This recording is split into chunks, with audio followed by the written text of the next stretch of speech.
Hello दोस्तों, स्वागत है आप सभी का इंडिपेंडेंट टीआईसी क्लासेस में। मैं गौरव यादव आज आप लोगों को वैद्युत फ्लक्स का फर्स्ट लेक्चर लेकर आया हूं और इसे वैद्युत फ्लक्स या गॉस के प्रमेय के नाम से भी जानते हैं। सबसे पहले हम लोग इस चैप्टर में क्षेत्रीय वेक्टर या क्षेत्रफल वेक्टर के बारे में डिस्कस करेंगे। हम लोग इस वीडियो में क्षेत्रफल वेक्टर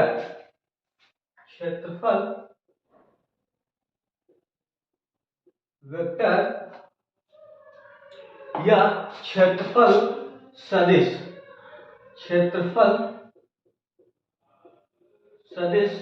क्षेत्रफल वेक्टर के बारे में यानी कि एरियल वेक्टर के बारे में हम लोग डिस्कस करेंगे। और एरियल वेक्टर को जानना इसलिए बहुत जरूरी है कि जो आपका एरियल वेक्टर है वो वैद्युत फ्लक्स में अपनी एक अलग भूमिका निभाता है, जो इस वैद्युत फ्लक्स में उसकी वैद्युत क्षेत्र की दिशा, जो एरियल वेक्टर है वो वैद्युत फ्लक्स में वैद्युत क्षेत्र की दिशा को बताने के लिए ज्ञात किया जाता है। सबसे पहले हम लोग कुछ एकांक सदिशों का निरूपण करेंगे। तो यहां से हम लोग यहां से एक्स अक्ष, ये आपका वाई अक्ष और ये जेड अक्ष। आप लोगों ने मैथ्स में पढ़ा होगा, अभी तो मैंने नहीं पढ़ाया, बट आप लोगों ने मैथ्स में पढ़ा होगा कि ये जो यक्ष अक्ष का जो एकांक सदिश होता है उसे हम आई कैप, और वाई अक्ष का जो एकांक सदिश होता है उसे हम जे कैप, और जो जेड अक्ष का एकांक सदिश होता है इसे हम के कैप से प्रदर्शित करते हैं। सबसे पहले हम लोग एरियल वेक्टर के लिए हम कुछ एरिया डिफाइन कर लेते हैं, या कुछ एरिया हम मान लेते हैं कि ये जो एरिया है एक वर्ग के आकार का है, और वर्ग की दोनों भुजाएं या आमने सामने की भुजाएं बराबर होती हैं। सबसे पहले हम लोग इस एरियल वेक्टर के लिए इस क्षेत्रफल सदिश के लिए इस वर्ग के रूप का निरूपण कर लेते हैं, या इस वेक्टर यानी एकांक वेक्टर की जो 2D डायमेंशन, आपने 2D डायमेंशन ज्योमेट्री आप लोगों ने पढ़ी होगी, उसी के रिकॉर्डिंग हम लोग इसका जब क्षेत्रफल निकालेंगे तो इसका जो क्षेत्रफल निकल के आएगा a²। ये आपका क्षेत्रफल हो गया। और आप लोगों को मैंने जब वैद्युत क्षेत्र या कूलाम का नियम पढ़ाया था तो मैंने आपको बताया था जो सदिश होता है, सदिश एक प्रकार की दिशा बताने के लिए यूज किया जाता है। इसे हम रैखिक दिशीय भी बोलते हैं। तो ये जो वर्ग है, इस वर्ग की जो वैद्युत क्षेत्र की दिशा है वो इस क्षेत्र के लंबवत होती है। यदि हम कहीं पर वैद्युत क्षेत्र की जो दिशा है, सदिश यानी कि दिशा, ये जो दिशा होती है वो उस क्षेत्र के लंबवत होती है। इस प्रकार मान ले ये कोई वर्ग का एरिया है। इस एरिया में जो इसका सदिश रूप होता है, जो इसकी दिशा वैद्युत क्षेत्र ई वेक्टर, जो मैंने अभी आपको नेक्स्ट टॉपिक में पढ़ाया, जो वैद्युत क्षेत्र की दिशा होती है वो इसके लंबवत होती है। ये आप लोगों का ये 3 सदिश हो गए। ये आप मान लीजिए एक्स अक्ष, ये आप वाई अक्ष और ये जेड अक्ष। मान लेते हैं कि जो ये सदिश है वो इस अक्ष पर निरूपित किया गया है, तो ये अक्ष, ये तीनों अक्ष आपस में एक दूसरे के लंबवत होने के कारण ये जो सदिश है वो इसके परपेंडिकुलर जो वैद्युत क्षेत्र है ये इस एरिया के या इस वर्ग के परपेंडिकुलर बाहर की ओर वैद्युत क्षेत्र को डिफाइन करेगा। और यदि हम इस पर जो वैद्युत क्षेत्र की दिशा है वो परपेंडिकुलर हमेशा लगती है और ये दिशा जो बाहर की ओर हमें बताती है, सेम इसकी दिशा एक पीछे की ओर होती है जो इसके परिणाम को ना बदलकर इसकी दिशा में चेंज करती है। तो इससे जो हमारी दिशा आएगी निकल के वो दो दिशाएं आएंगी। अगर हम लोग इसके लंबवत निकालेंगे तो देखते हैं कि जो J और I है इसके लंबवत K है, तो जो इसकी बाहर की दिशा होगी वो बाहर की दिशा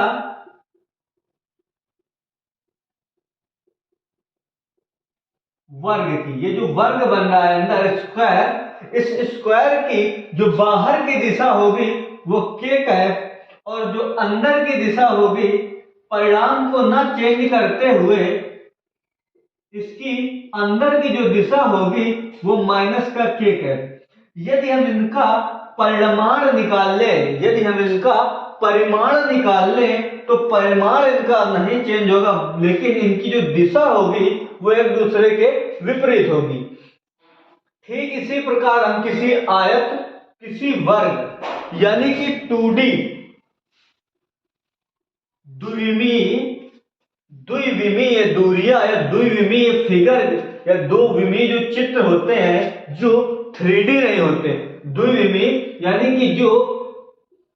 चारों ओर से घिरे या बंद होते हैं उनको द्विविमीय क्षेत्र कहते हैं। तो जो 2D डायमेंशन हमारे क्षेत्र होते हैं, जो 2D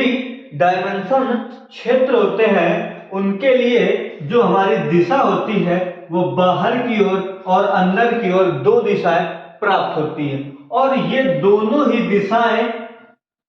यह बताती है कि जो वैद्युत क्षेत्र है वो परिमाण में समान लेकिन दिशा में एक दूसरे के विपरीत होता है। यहां से हम लोग सेम आप लोग वर्ग का या किसी गोले का मान लेते हैं। यदि कोई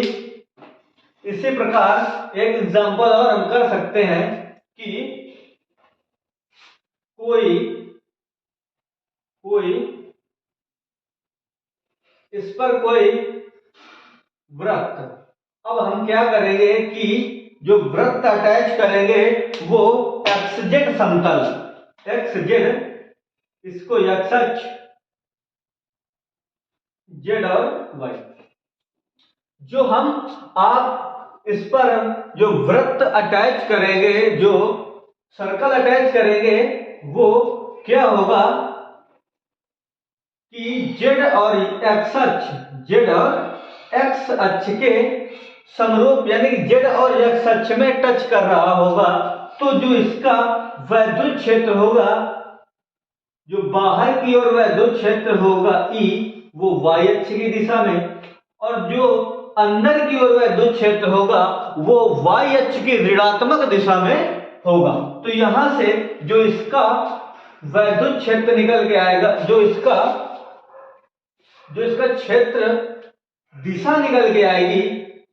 इसकी जो दिशा निकल के आएगी एक होगी J कैप, Y अक्ष को हम जो Y अक्ष का एकांक सदिश वो J कैप, और जो इसकी विपरीत दिशा होगी, विपरीत दिशा वो आपकी निकल के आएगी माइनस का J कैप। मैंने आपको इसका डिटेल बताया और मैंने आपको इसका एक हाफ फॉर्मेट में हल करके बताया। अब हम क्या करेंगे आगे, अब हम लोग सेम 2D की जगह 3D का भी वैद्युत क्षेत्र और वैद्युत क्षेत्र का जो सदिश है उसके बारे में जानेंगे। तो यहां से हम लोग अभी तक हमने 2D 2D का जो वैद्युत क्षेत्र निकाला था, अब हम लोग क्या करेंगे कि यहां से 3D का, 3D त्रिविमीय ज्यामिति, 3D का हम लोग किस प्रकार मान लेते हैं, कोई घन या कोई अन्य आकृति भी हम लोग ले सकते हैं। यहां से एक घन बनाएंगे हम लोग, इस घन या घनाभ भी बोलते हैं इसे, घनाभ। इस घनाभ की जो हमारी भुजा है वो ए है, घनाभ की जो भुजा है वो हमारी भुजा इसकी ए है, भुजा यानी घनाभ की जो भुजा है वो ए है। हम लोग क्या करेंगे कि इस पर जो पृष्ठ होंगे, आयत, वर्ग और वृत्त जो हमने बनाया था, उनका केवल एक पृष्ठ होता है इस प्रकार का, और वही पृष्ठ एक अंदर की ओर वैद्युत क्षेत्र और एक बाहर की ओर वैद्युत क्षेत्र और एक अंदर की ओर वैद्युत क्षेत्र लगता है। सेम इसी प्रकार जो इस पे आएगा कि आपको प्रत्येक प्लेट या प्रत्येक फलक का वैद्युत क्षेत्र हमारे को अलग अलग डिफाइन करना होता है। तो यहां से जो वैद्युत क्षेत्र निकल के आएगा, यहां से जब इसका हम वैद्युत क्षेत्र की दिशा, वैद्युत क्षेत्र की जो क्षेत्र की दिशा है, एरियल वेक्टर निकालने के लिए हम लोग क्या करेंगे, प्रत्येक फलक पर इस पर वैद्युत क्षेत्र की दिशा ऊपर की ओर और एक वैद्युत क्षेत्र की दिशा अंदर की ओर, प्रत्येक फलक पर इसी प्रकार इसकी दिशा बाहर की ओर, इसकी अंदर की ओर, इसकी बाहर की ओर, एक दिशा अंदर और एक दिशा, सेम छठों फलक की दिशा एक अंदर एक और एक दिशा बाहर की ओर होगी। लेकिन इस पे जो सीखने वाली बात है कि जब हम लोगों ने 2D ज्योमेट्री पढ़ा था तो जो इसकी दिशा होती है वो अंदर और बाहर की दोनों लिखी जाती है या दोनों डिफाइन की जाती है, बट जो 3D ज्योमेट्री होती है इस पे जब हम दिशा निकालते हैं तो इसकी जो फलक होती है, फलक से जो बाहर की ओर दिशा होती है, सिर्फ हम लोग बाहर की ओर की दिशा का गणन करते हैं और अंदर वाली दिशा आपस में टकराते हुए निरस्त मानी जाती है। तो जो 3D ज्योमेट्री का कोई भी अगर हम पार्ट का मान लेते हैं, सिलेंड्रिकल फेस, बेलनाकार कोई पृष्ठ है, इस बेलनाकार पृष्ठ का जब हम लोग क्या जो क्षेत्रफल यानी कि एरियल वेक्टर, यहां से हम जब सिलेंड्रिकल पृष्ठ का एरियल वेक्टर ज्ञात करेंगे तो हम लोग क्या करेंगे कि एक दिशा से बाहर की ओर और एक दिशा अंदर की ओर, एक बाहर की ओर, प्रत्येक पृष्ठ से एक दिशा अंदर एक दिशा बाहर निकलती है 3D में। बट जो इनकी दिशाओं की गणना होती है वो बाहरी जो पृष्ठ से, जो सरफेस से बाहर की ओर निकल रही होती है, उन दिशाओं की गणना करते हैं। तो हम लोग क्या सीखे कि जो 2D ज्योमेट्री होगी यानी द्विविमीय जो ज्यामिति होगी, द्विविमीय ज्यामिति में ये द्विविमीय चित्र जो होंगे उन पर जो दिशा होती है वो अंदर और बाहर दोनों की तरफ होती है, और जो 3D ज्योमेट्री होती है इनकी दिशा सिर्फ बाहर वाले की गणना की जाती है, बट जो अंदर की दिशा होती है उनकी गणना हम लोग नहीं करते हैं। इसके साथ साथ अब आप लोगों को यह भी सीखना होगा कि धन कोण, इस पे जो एंगल बनेगा वो हाफ सरफेस एरिया यानी कि अर्ध वृत्त के क्षेत्रफल पर भी ज्ञात किया जा सकता है, और ये 2D का ही एक बेस्ट एग्जांपल भी माना जाता है। तो यहां से अब हम लोग जो नेक्स्ट करेंगे वो 2D ज्योमेट्री के आधार पर वैद्युत 2D ज्योमेट्री के आधार पर सॉलिड एंगल यानी कि घन कोण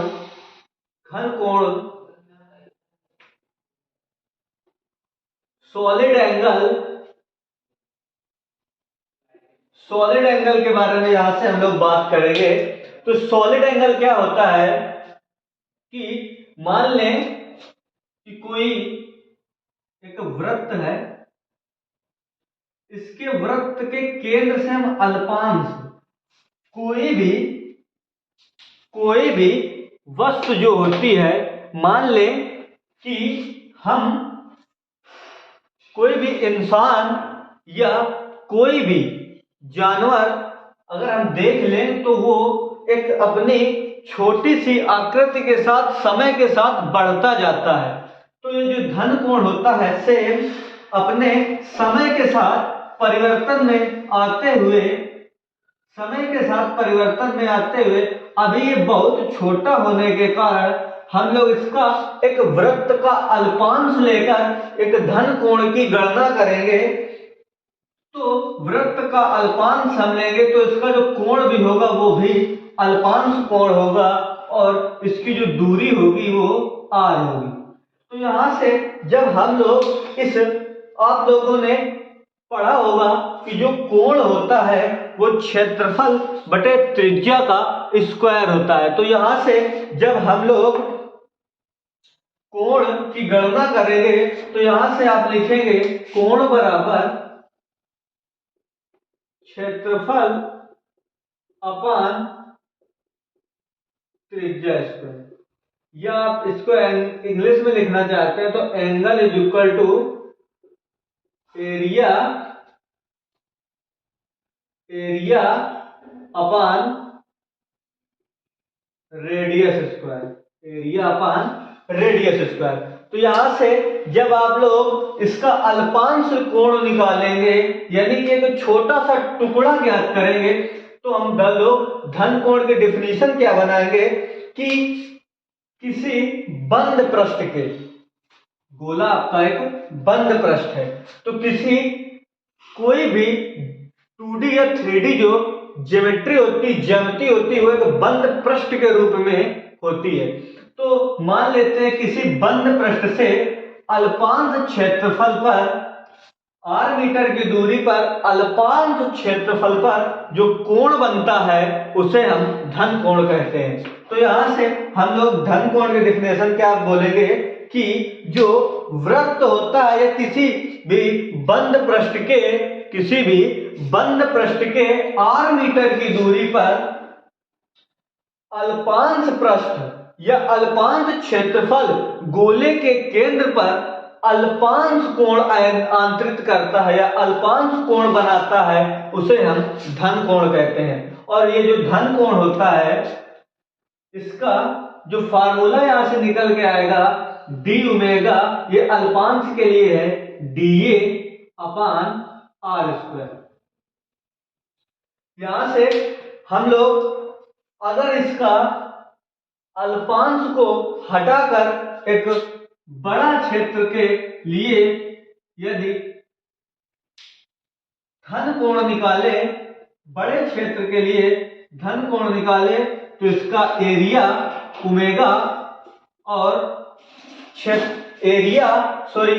एरिया ए और एंगल ओमेगा को यहां से हम लिख सकते हैं ओमेगा बराबर ए अपान r स्क्वायर। सबसे बड़ी बात कि ये जो ओमेगा है यही आपका धन कोण कहलाता है। ये जो ओमेगा है, जिस ओमेगा को ही हम धन कोण के नाम से जानते हैं। और जो इसका मात्रक होता है, इसका मात्रक वह स्टेरेडियन होता है। इसका मात्रक स्टेरेडियन। और यदि हम इसकी विमा की बात करें तो ये डायमेंशनलेस क्वांटिटी है, यानी कि विमाहीन राशि है। तो विमाहीन राशि होने के कारण आप लोग सोच रहे होंगे ये विमाहीन राशि किस प्रकार से है। तो आप लोग किसी भी वृत्त का एरिया जो होता है वो क्या होता है, वृत्त का area pi r square upon r square, r से आर जब कैंसिल, आर स्क्वायर से आर स्क्वायर कैंसिल हो जाएगा तो यहाँ से पाई बचेगा। जो पाई होता है इस ये भी एक एंगल होता है, और जो कोण होती है कोण की दिशा, सॉरी कोण की जो कोण होता है उसकी विमा नहीं होती बट उसका मात्रक होता है। तो यहां से जो कोई पूछे कि धन कोण की जो विमा है या डायमेंशन है वो क्या होती है, तो आप लोग बोलेंगे कि जो धन कोण होता है वो डायमेंशन लेस क्वांटिटी है, यानी विमाहीन राशि है, बट इसका मात्रक होता है और इसका मात्रक स्टेरेडियन होता है। यहां से हम लोगों ने धन कोण के बारे में चर्चा की। इसके बाद जो आपका मोस्ट इंपॉर्टेंट टॉपिक है इस चैप्टर के रिकॉर्डिंग वो है वैद्युत फ्लक्स। वैद्युत फ्लक्स, तो वैद्युत फ्लक्स को हम किस प्रकार समझेंगे कि जो वैद्युत फ्लक्स होता है आप लोगों का, ये एक प्रकार का वैद्युत बल रेखाओं की संख्या पर निर्भर करता है। हम लोगों ने पढ़ा था कि वैद्युत बल रेखाएं क्या होती हैं, वे बल रेखाएं, वैद्युत बल रेखाएं वे बल रेखाएं जो किसी आवेश, वैद्युत क्षेत्र के रिगार्डिंग, वे बल रेखाएं जो किसी आवेश को अपनी ओर आकर्षित या प्रतिकर्षित करने के गुण में रखती हैं, उन्हें हम वैद्युत बल रेखाएं कहते हैं। चार्ज से ही वो बल रेखाएं चार्ज से या मैग्नेट से भी निकलती हैं। तो यहाँ पर हम वैद्युत क्षेत्र के रिकॉर्डिंग पढ़ रहे हैं, तो वैद्युत बल रेखाएं क्या होती है कि जो क्षेत्र के रिकॉर्डिंग, वैद्युत क्षेत्र के रिकॉर्डिंग जो हम बल रेखाएं पढ़ रहे हैं वो आवेशों पर वितरण या आवेशों के नियम पर आधारित है। तो हम लोग यहां से वैद्युत फ्लक्स को निकालेंगे। तो सबसे इंपॉर्टेंट बात कि जो वैद्युत फ्लक्स होता है वो क्या होता है कि किसी बंद पृष्ठ से गुजरने वाली लंबवत बल रेखाओं की संख्या। कोई भी आपका पृष्ठ हो, उस पृष्ठ से जो लंबवत बल रेखाएं गुजरती हैं, उन बल रेखाओं की जो संख्या होती है उसे ही हम वैद्युत फ्लक्स कहते हैं। तो हमने क्या देखा कि मान लेते हैं कि यह कोई बंद पृष्ठ है, ये कोई एक बंद पृष्ठ है, इस पर हम लोग इलेक्ट्रिक फील्ड लाइंस, वैद्युत बल रेखाएं, वैद्युत बल रेखाएं, इलेक्ट्रिक फील्ड लाइन ड्रॉ करते हैं, इलेक्ट्रिक फील्ड लाइन या वैद्युत बल रेखाएं गुजारते हैं। तो इनकी जो वैद्युत क्षेत्र की दिशा है वो इस प्रकार है। तो जो वैद्युत फ्लक्स होता है इसे हम फाई से डिनोट करते हैं, फाई ई, वैद्युत फ्लक्स। तो यहां से हम जब फाई ई निकालेंगे तो फाई ई बराबर, phi E depends on electric field lines. जो फाई ई है वैद्युत फ्लक्स है, ये वैद्युत फ्लक्स वैद्युत बल रेखाओं की संख्या पर डिपेंड करता है। वो भी वो बल संख्या है जो इस इलेक्ट्रिक फील्ड लाइंस के, यानी कि इस बंद पृष्ठ के अंदर लंबवत गुजरती है, उन बल रेखाओं की संख्या को हम क्या कहते हैं, वैद्युत फ्लक्स। मान ले इस पर से 1 2 3, इस पर से कितने लाइन, इस छेद बंद पृष्ठ से कितनी लाइन गुजर रहे हैं, 1 2 3 4 5। तो यहां पर जो वैद्युत फ्लक्स की संख्या होगी वो 5 होगी। इससे हम लोग क्या समझते हैं कि जो वैद्युत बल रेखाओं की संख्या जितनी ज्यादा होगी वैद्युत फ्लक्स उतना ही ज्यादा होगा। इसके रिकॉर्डिंग जब हम लोग आगे समझते हैं कि जो वैद्युत बल रेखाओं की संख्या है वो बढ़ने पर वो वैद्युत बल रेखाओं की संख्या किस प्रकार बढ़ाई या घटाई जा सकती है। यदि हम वैद्युत क्षेत्र, जो वैद्युत क्षेत्र की तीव्रता है, यदि हम उसकी तीव्रता को बढ़ा दें, यदि हम वैद्युत क्षेत्र की तीव्रता E, यदि हम E वेक्टर यदि हम ई वेक्टर को बढ़ा दें तो जो वैद्युत बल रेखाओं की संख्या है वो बढ़ जाएगी। वैद्युत बल रेखाओं की संख्या, ये वैद्युत बल रेखाएं पास पास में से होकर गुजरेगी अकॉर्डिंग टू रीजन, क्योंकि जो वैद्युत बल रेखाओं की संख्या डिपेंड्स ऑन वैद्युत क्षेत्र की तीव्रता, तो जो इलेक्ट्रिक फील्ड लाइंस पर डिपेंड करती है, यानी कि वैद्युत बल रेखाओं की संख्या वैद्युत क्षेत्र पर डिपेंड करती है। वैद्युत बल रेखाओं की संख्या वैद्युत क्षेत्र पर निर्भर करती है। यदि हम वैद्युत क्षेत्र की तीव्रता बढ़ाएंगे तो वैद्युत बल रेखाओं की संख्या बढ़ेगी, और वैद्युत बल रेखाओं की संख्या बढ़ने से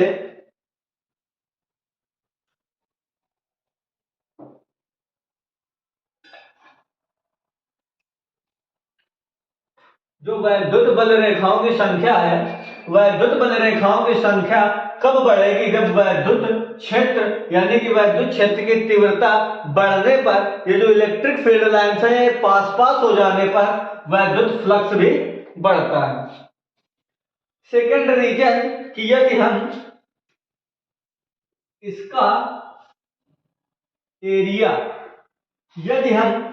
जो बंद पृष्ठ है इसका एरिया बढ़ा दें, बंद पृष्ठ का हम एरिया बढ़ा दें, तो अभी हमारे इलेक्ट्रिक फील्ड लाइंस, ये एरिया बढ़ाने पर भी जो हमारी इलेक्ट्रिक फील्ड लाइंस है, वैद्युत बल रेखाएं हैं, उनकी संख्या में भी बढ़ोतरी होती है। तो हम लोग जो वैद्युत फ्लक्स है दो तरह से बढ़ा या घटा सकते हैं। यदि हम वैद्युत क्षेत्र की तीव्रता बढ़ा दें तो भी हमारा वैद्युत बल रेखाओं की संख्या बढ़ेगी, और वैद्युत बल रेखाओं की संख्या डिपेंड करती है वैद्युत फ्लक्स पे, तो वैद्युत फ्लक्स भी बढ़ेगा। सेम यदि हम यहाँ पर एरिया को बढ़ा दें, यदि हम इसका क्षेत्रफल बढ़ा दें तो बल रेखाओं गुजरने वाली जो बल रेखाएं इसकी संख्या है वो भी बढ़ेंगी, तो बल रेखाओं की संख्या गुजरने के अकॉर्डिंग फिर से हमारा वैद्युत फ्लक्स बढ़ेगा, और हमें यहां से एक फार्मूला मिलेगा, वो मिलेगा फाई ई बराबर ई क्रॉस ई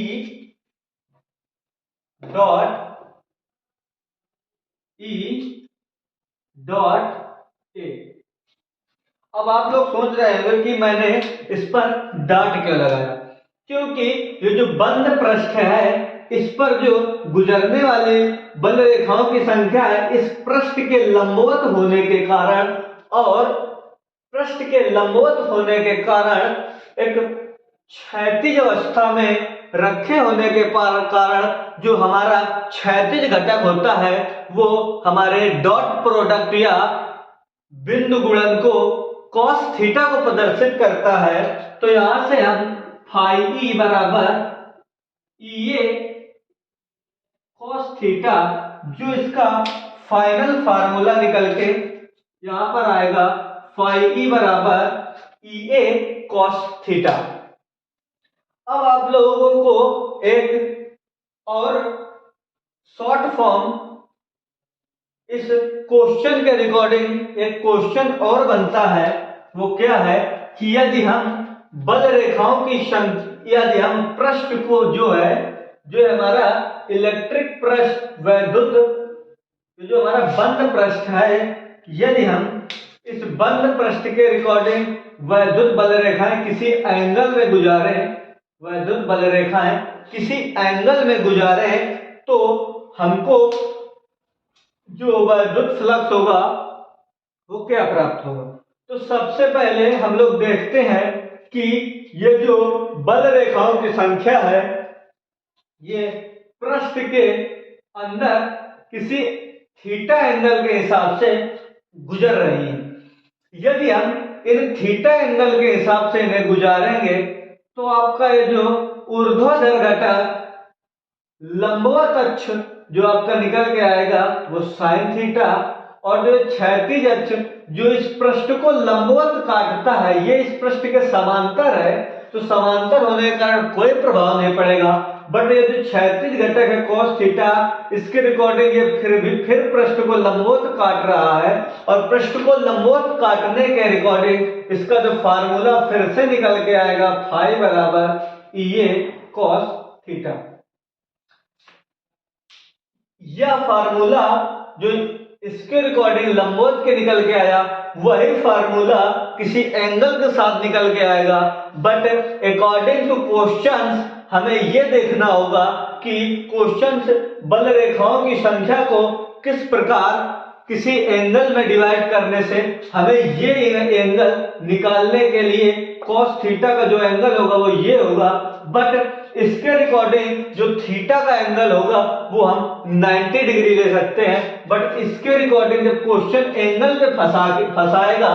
तो जो बल रेखाओं बोल देगा कि 30 जो बंद पृष्ठ है उस पर बल रेखाएं 30 डिग्री, 40 डिग्री, 60 डिग्री, 45 डिग्री के एंगल पर गुजर रहे हैं, तो उसके रिकॉर्डिंग हमें इस 60 डिग्री का मान 90 में से घटाकर थीटा का मान रखना होगा। बट लंबवत गुजरने के लिए डायरेक्ट 90 डिग्री रखकर इसका फ्लक्स निकालना होगा, और यहां पर 90 में से जो थीटा एंगल पर गुजरेगी उस थीटा एंगल को 90 में से घटाकर यहां पर रखना होगा। इतनी बात, सिर्फ थोड़ा सा फासला है इन दोनों के बीच में, बट अकॉर्डिंग टू क्वेश्चन बहुत बड़ा होता है। तो यहां से हम लोग वैद्युत फ्लक्स के बारे में जान चुके हैं। अब हम लोग क्या करेंगे कि नेक्स्ट सेशन में इसको आगे कंटिन्यू करेंगे। यदि आप लोगों को ये सेशन हेल्पफुल लगे तो आप लोग इसे लाइक करें,